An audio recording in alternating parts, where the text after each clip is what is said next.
मैं शालिनी श्रीवास्तव स्वागत करती हूँ आपका अपने पेज जीएस एजुकेटर पे। और डेली टेस्ट सीरीज़ में आज आपका टेस्ट है मेरा 47 और आज मैंने साइंस से रिलेटेड प्रश्न आपके लिए सेलेक्ट किए हुए हैं। तो आप मेरा डेली टेस्ट अगर मिस नहीं करना चाहते हैं तो मेरा पेज जीएस एजुकेटर फॉलो करिए और आप मुझे यूट्यूब पे भी फॉलो कर सकते हैं। तो चलिए स्टार्ट करते हैं आज के पहले प्रश्न से। आज का पहला प्रश्न है, निम्नलिखित में से कौन सा रोग एक वायरस द्वारा होता है? ऑप्शन ए है डिप्थीरिया, ऑप्शन बी है मलेरिया, ऑप्शन सी है हैजा और ऑप्शन डी है हेपेटाइटिस। तो इसका राइट आंसर जो है वो ऑप्शन डी है हेपेटाइटिस। हेपेटाइटिस बी एक संक्रामक रोग है जो हेपेटाइटिस बी जो है नामक वायरस के कारण होता है।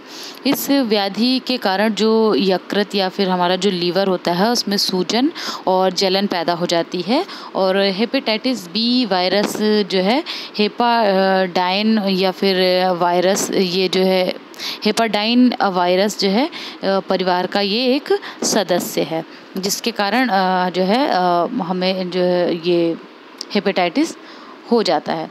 चलिए क्वेश्चन नंबर 2 पे आते हैं। क्वेश्चन नंबर 2 है, इबोला वायरस का नाम लिया गया है एक शहर से। ऑप्शन बी है एक प्रांत के नाम से, ऑप्शन सी है एक नदी के नाम से और ऑप्शन डी है एक पर्वत के नाम से। तो इसका जो राइट आंसर है वो ऑप्शन सी है, एक नदी के नाम से। इस रोग की पहचान जो है हुई थी वो सबसे पहले 1976 में इबोला नदी, जो कि कांगो जो है अफ्रीका महाद्वीप में है, के पास एक स्थित था गांव, वहाँ पे हुई थी।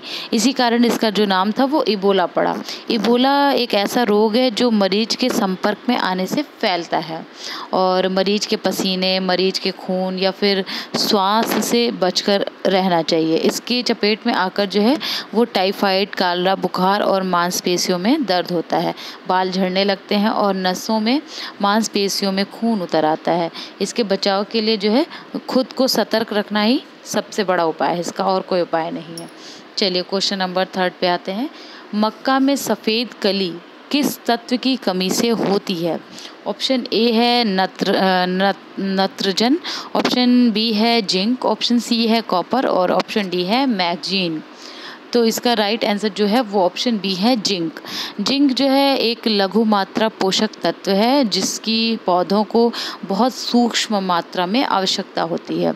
इस तत्व की कमी से जो है पौधों की पत्तियां छोटी रह जाती हैं और पौधे बौने हो जाते हैं। और जो मक्का में सफ़ेद कली नामक रोग जो होता है वो यही है। इसे पौधों की पत्तियों का शीर्ष सफ़ेद हो जाता है और वे चितकबरी या फिर पीली हो जाती हैं।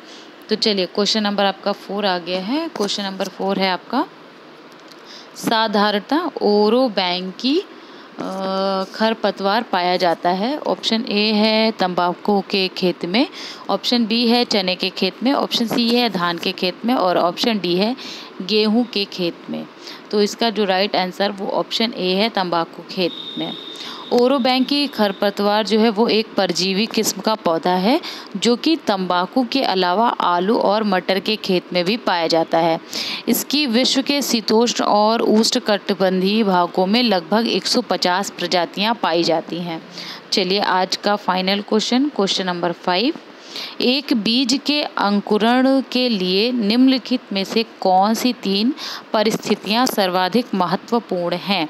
ऑप्शन ए है मिट्टी, पानी, ऑक्सीजन, ऑप्शन बी है पानी, उचित तापमान, ऑक्सीजन, ऑप्शन सी है उचित तापमान, ऑक्सीजन, कार्बन डाइऑक्साइड और ऑप्शन डी है तापमान, ऑक्सीजन और प्रकाश। तो इसका जो राइट आंसर है वो ऑप्शन बी है पानी, उचित तापमान और ऑक्सीजन। बीजांकुरण के लिए पानी जो है, उचित तापमान और ऑक्सीजन जो है सर्वाधिक महत्वपूर्ण है, जबकि जो सूर्य का प्रकाश है वो आवश्यक नहीं है। पौधों में बीजांकुरण जो है 2 प्रकार का होता है, भूमि प्यूरिक और अधोभूमिक, 2 प्रकार का। तो आज के ये 5 क्वेश्चन थे। आज का डेली टेस्ट यहीं पे ख़त्म होता है। तो अगर आप मेरा डेली टेस्ट मिस नहीं करना चाहते हैं तो ऐसे ही मेरे पेज को जीएस एजुकेटर को फॉलो करिए और आप मुझे यूट्यूब पे भी फॉलो कर सकते हैं। आज के लिए फ़िलहाल इतना ही, मिलती हूँ कल नए टेस्ट के साथ। Thank you.